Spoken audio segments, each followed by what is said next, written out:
Hi friends, मेरा नाम गुड्डू है और मेरा चैनल टेक गुड्डू सोनी में आपका स्वागत है। तो आज हम आपके लिए लाए हैं एक इलेक्ट्रॉनिक स्लेट, जो कि ये अभी मेरे को 6 महीने पहले लाए थे हम। तो ये अच्छा वर्क कर रहा था। जैसे कोई चीज़ लिख देते हैं,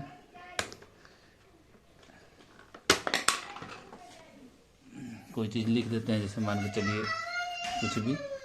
अब इसको हम इधर करते हैं तो होता नहीं है, ठीक है। और ये समस्या मेरे साथ अभी 1-2 दिन से हो रहा था। तो मैं सोचा भाई इसमें क्या हो गया, तो इसी का प्रॉब्लम मैंने सॉल्व किया है।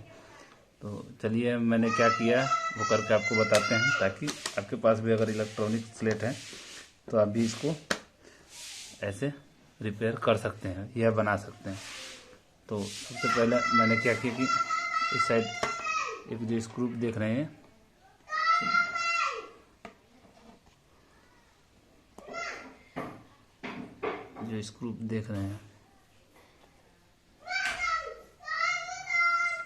इसको आपको खोल लेना है।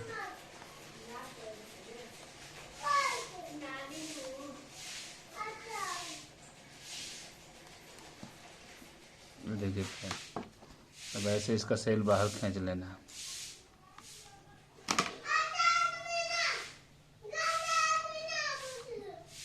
देख रहे हैं, अभी इस पे क्या था कि इसको सेल पे पानी जैसा आ गया था, तो इसको हम थोड़ा साफ कर लेंगे।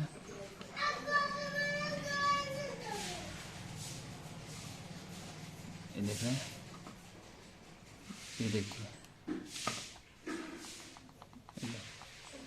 तब भी काम नहीं कर रहा, लॉक फ्री है तब भी काम नहीं कर रहा। तो यही चीज़ हो रहा था, ये काम नहीं कर। तो फिर हम सेल को लगाएंगे साफ करके।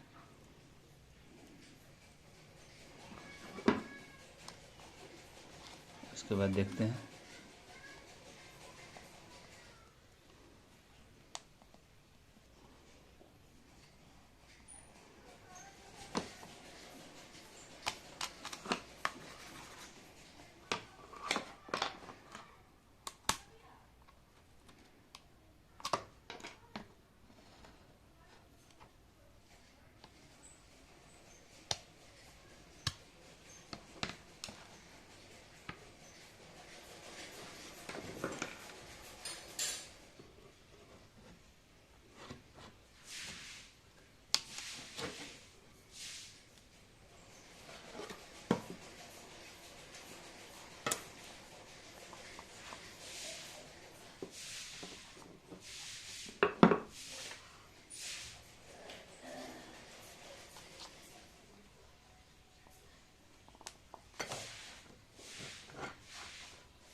देखिए, तो फ्रेंड्स ये हो गया मेरा हम लोग का सही। वो उसमें हुआ था कि उसका जो पिन टचिंग नहीं हो रहा था बैटरी का, इस कारण हो रहा था। अभी उसको मैंने कर दिया, तो ये देख रहे हैं हो गया। तो हमारे चैनल पर नए हैं तो लाइक, सब्सक्राइब और बेल आइकन के घंटे दबाइए और कमेंट कीजिए, ताकि इससे भी अच्छे वीडियो हम ला सकें। और हमारा मेन जो वीडियो होगा एसी फ्रिज, वॉशिंग मशीन का भी हम धीरे धीरे नए रूप से शुरू करेंगे और उसमें बिल्कुल बारीकी से समझाएंगे ताकि आप अगर नए टेक्नीशियन हैं तो समझ सकें। मिलते हैं नेक्स्ट वीडियो में। Thank you.